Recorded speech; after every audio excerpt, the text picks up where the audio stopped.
By now you should have opened a couple credit cards, chosen a couple programs, and you're on your way to earning a bunch of points. Like us, you're probably overwhelmed with what to do with those points. In this video, we're going to break down how to take your points and maximize the redemption value for each one of the points. This will allow you to use those hard-earned points to reach all of your luxury travel goals. Redeem for travel. The first tip is to use your points to redeem for travel. Redeeming for cash back normally gives you a 1-to-1 ratio, whereas redeeming for travel gets you 2-to-1 or even more. It doesn't matter what rewards program you use, whether it's Amex, Citi, Chase, Capital One, you'll see that those points will get stretched a lot further for travel. Here in the Chase dashboard, for example, you'll see that it says the 162,143 points that I have are actually worth $2,432 when those points are used for travel. That's because with these points, I automatically get a 1.5x multiplier. So instead of getting $1,621 in cash back, when redeemed for travel, it'll actually stretch to $2,432. Use a travel portal. The second tip here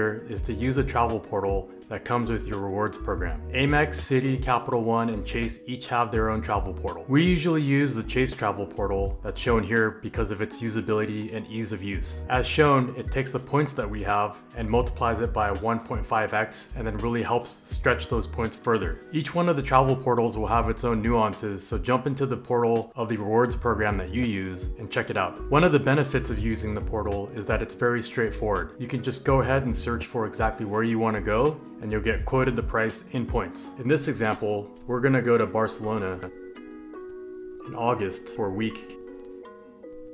You'll see that it will return the price in dollars and also in points, and the points will always be less than the dollar amount. Be flexible with your travel dates and destinations. Flexibility is key when it comes to maximizing the value of your points. Check different dates and destinations to find the best deals and redemptions. Here we'll go into an example after transferring points over to the Air France portal. You'll see that each of the months are listed across the top. In April and May, for a flight that is economy from Barcelona to San Francisco, it can range anything from 20,000 miles a month to 140,000 miles within July. If you keep your dates flexible and think more about the experience of when you want to have it, where you want to have it, then you can choose a date that best fits your needs, as well as aligning it with using as minimal amounts of points as possible. You should also consider flying during the off-season. Flights and hotels are usually cheaper during the off-season, so this is gonna let you maximize your perks a lot better. So for instance here, July is definitely within the season, so that's why the points are so high. Lastly, book in advance. If you book in advance, it helps you get the most value for your points. This is because airlines and hotels often release award seats and rooms far in advance, so the earlier you book, the more availability you will have. My wife and I recently booked a round-trip flight to Barcelona, and we put all of these principles into play. At first, we didn't know where we wanted to go, so we had to list out a couple different ideas, such as South America, Europe, Asia, and we started narrowing it down based upon how the points availability looked. We were ultimately able to find full round-trip flights to Barcelona for both my wife and I, flying Air France with a stopover in Paris where we could stay there for a week for 88,000 miles. That's a really good deal considering those flights are between 5,000 to 8,000 when I looked it up on Google Flights. Transfer your points to a partner. This is really when the superpower of points starts kicking in. You'll see here if I'm in my Amex portal and I want to use the points just to cover my charges,